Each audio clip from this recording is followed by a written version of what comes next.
Hello, everyone, and welcome back to the MUT web series. Today, Jessica and I are here to talk about weddings, and I'll have her do a brief introduction with a little bit more about her position, but just a little bit more backstory. So, Jessica started with us in August of 2018, and originally students were the student wedding coordinators for all the weddings that we had within the Memorial Union and on Central Campus, and that is one of the positions she had as a student. So a few months after she was working with us full time, we realized that one of our students was going to be graduating in December and another one would not be returning for the spring semester. So we had an opportunity where we weren't going to have students as wedding coordinators. Jessica had a real passion for weddings, a lot more than I do. And we just took a look at if we could be strategic and realign some things within our staff. And we made the decision to have her take over weddings for the MU and to restructure our students a little bit. So Jess, if you want to tell us a little bit more about that process and with your position as a student organ wedding coordinator. Yes, thank you. And hello, everyone. I am back. So if you watched our earlier videos, you know that I am our event and wedding coordinator in the event management office at the Memorial Union. And Ashley did a great job explaining kind of how I got into that position. So when I was hired full-time in August of 2018, my main role was working with student organizations as an event coordinator. And then as she explained, just December of that year was a great time to kind of make that restructuring transition to having the wedding coordinator responsibilities be part of my full-time job. So that was a really exciting time for me, just because when I look back, it's kind of crazy to me to think that we had students planning weddings. I mean, that's such a great opportunity for students, but also that's a lot of responsibility and work for a student to do when they are taking classes, have other jobs, have other priorities and responsibilities. And obviously for our brides who, you know, it's their big day, they just wanted to know that they were going to have a little more consistency with having their wedding coordinator. So with students, you know, students can come and go from jobs, graduation, things like that. So a lot of our brides were working with 2 to 3 students throughout their time planning their wedding. So it definitely was the right choice to move the wedding planning responsibilities to a full-time position.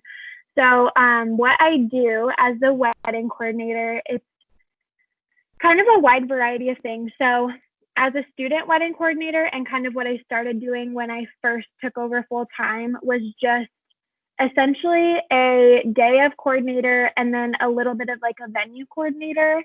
So what that means is I would obviously meet with the couple from their first inquiry. So I would receive all inquiries that were interested in booking a ceremony or reception in the Memorial Union or on Central Campus. And then I would communicate with them via email, phone, in person, give them a tour of our space.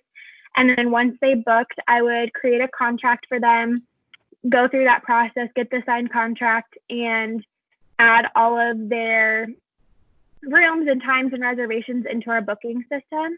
And then throughout the process, I would be in contact with the bride, but not to the point of a full service planner. So I wasn't going to any of their other vendor meetings. I wasn't necessarily creating timelines for them. I was available for any questions they have about that. So I would give vendor recommendations if they asked, help them with timelines, just kind of be a resource for them, but not necessarily insert myself into that process. And then we typically would have 2 to 3 meetings throughout the planning period. So about 4 months out from the big day, we would do a tasting and kind of initial consultation. And then 1 month out, we would follow up on a phone consultation.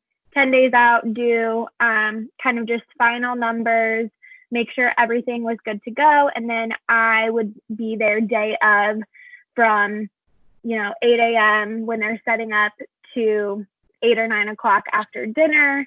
So that's kind of what the student wedding coordinator did. And that's also what I did in the beginning of my time. When I took it over full time, I definitely saw some areas of growth for our wedding clients in our wedding business. So I started doing a lot more with marketing, branding, styled shoots, just kind of really jumped in, I guess, and just tried to dip my toe in everything. It was a lot of trial and error. So we've definitely expanded what my position does to obviously the weddings, but then we expanded our services to just have more avenues of revenue. And then I also plan 1 to 2 styled shoots for the Memorial Union a year, and then 1 bridal expo a year.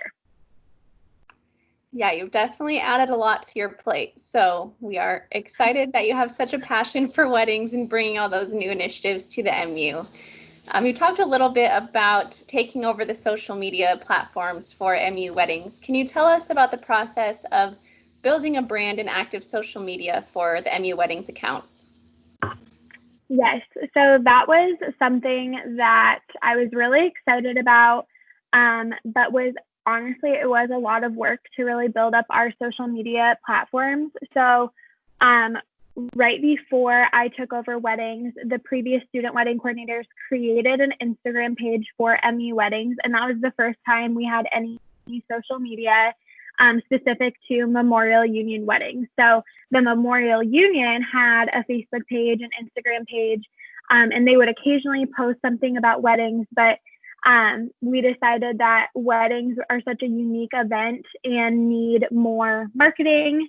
So we created a specific Instagram and Facebook page for Memorial Union weddings. So the student coordinators before I took over full time had did a great job of creating that page. And then when I took over in December, it had 2 posts. So we really had to put some work into really building that brand and gaining followers. So when I took it over, I think they had 2 posts and I think maybe like 50 to 70 followers. And then today we have close to 100 posts and over 700 followers. So it's been a process, but we've really worked on that. So in the beginning, it was difficult because at that time we weren't getting photos from every wedding. We weren't requesting the photographer send us photos and getting signed photography releases from the bride and groom. So we didn't have a ton of content to post in the beginning, which was super hard. But that is kind of what led to us adding a photography release agreement to our contracts. So brides and grooms can always say no, they don't want their photos to be used, but we do add it as part of our contract so that they get that information right away and we know and have it on file if they are okay with us using their photos. We also follow up with the photographers after the wedding and then about 6 months out to get the photography album sent to us. And then that's kind of how we started. And even with that, we were still kind of struggling to have content to post. Our goal is to post 3 times a week. So that's a lot of photos in a year. And that's kind of what brought us to planning our first styled shoot, was truly just the need for content. And we wanted to be able to showcase the Memorial Union and what it could look like. Obviously, our brides have done some amazing and beautiful things with their reception decor, but when a photographer is photographing a real wedding, the reception decor is like the last thing on their list. They're trying to get the bride and groom, they're trying to get all the moments, and it's a lot of outdoor photography, whereas we needed more content to showcase our space inside.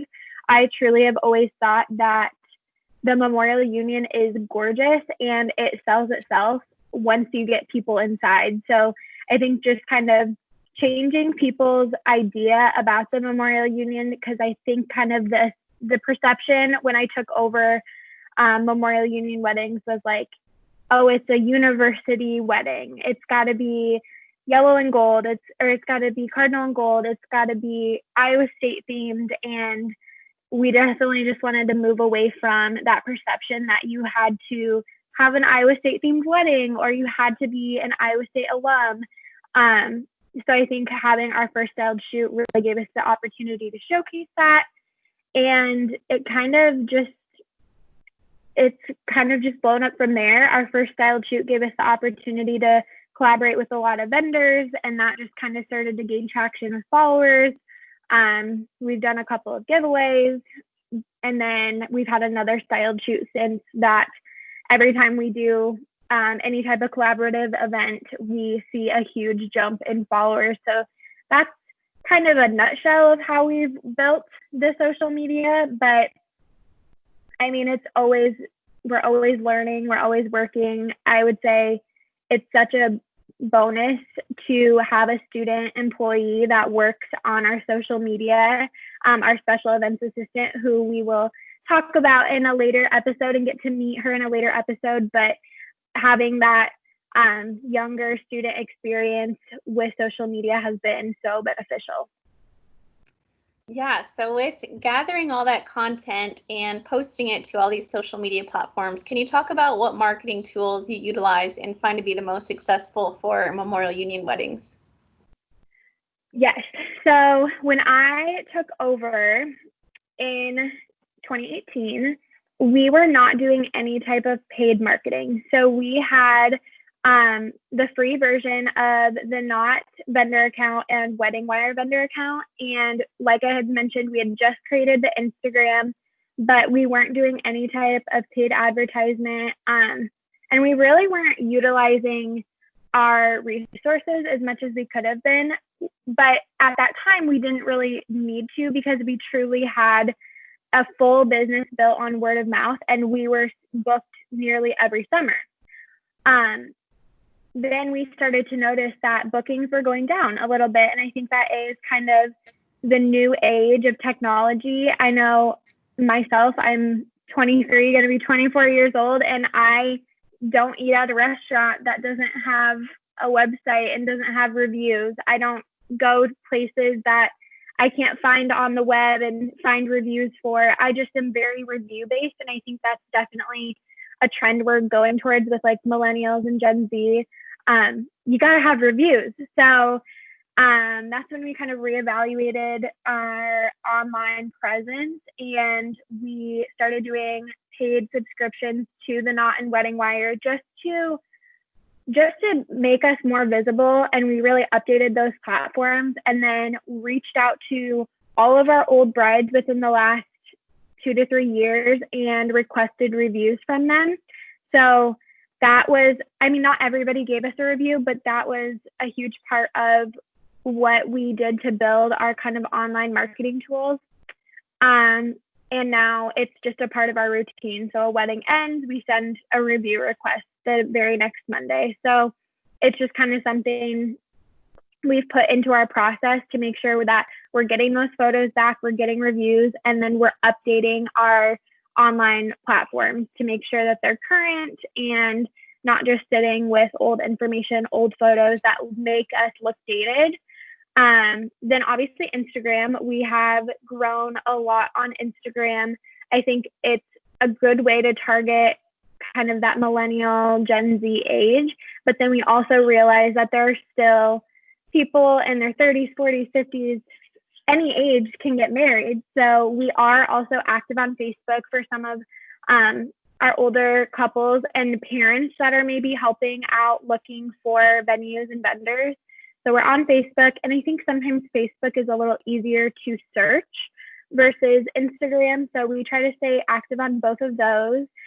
We do have a Pinterest page that I'm going through and revamping and just kind of redefining how we're going to use that for MU weddings. I think in the past, we've just kind of uploaded photos and not done as much with it, but I have had the opportunity to take some trainings on like Pinterest and Pinterest engagement, and I'm excited to apply some of those things. So we just try to stay active, and we just try to make sure everything is up to date, because your online platforms do you no good if it's outdated information, outdated photos.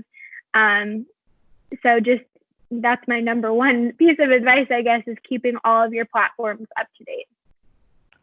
Yeah, like you were saying, with the importance of social media, having those reviews I mean, it really makes a big deal when it comes to credibility for all those potential brides and people looking to get married. So we've definitely seen good response from potential brides from that. To wrap it up here today, do you have any suggestions on how to increase followers or build a brand?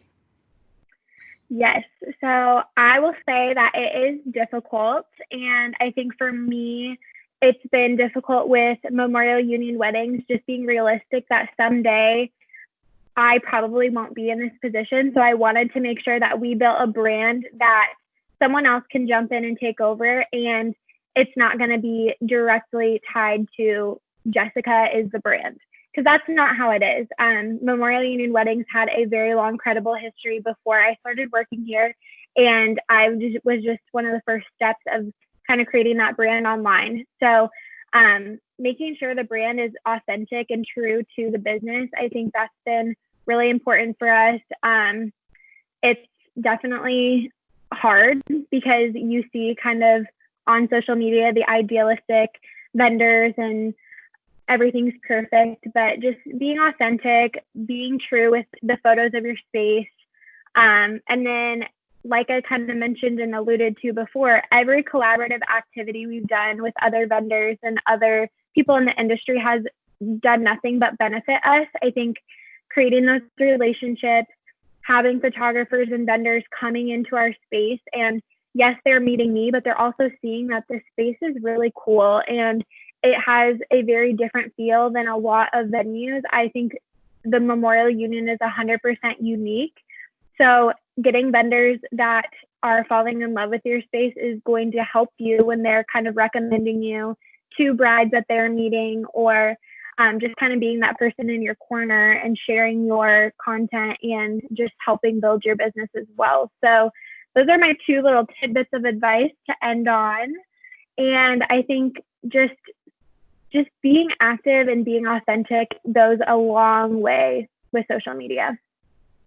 Yeah, definitely great pieces of advice. And I think as we've seen today and we'll see in the future weddings episodes, you have done so much with your creativity, from marketing to styled shoots and wedding expos. And we are so thankful for everything you've done to bolster the MU Weddings image. So we're excited to see where it goes in the future. And thank you for giving us a little bit of your knowledge about tips and tricks with social media. And we're looking forward to having you on the next MU Weddings episode. So see you next week, everyone. Bye. Thank you.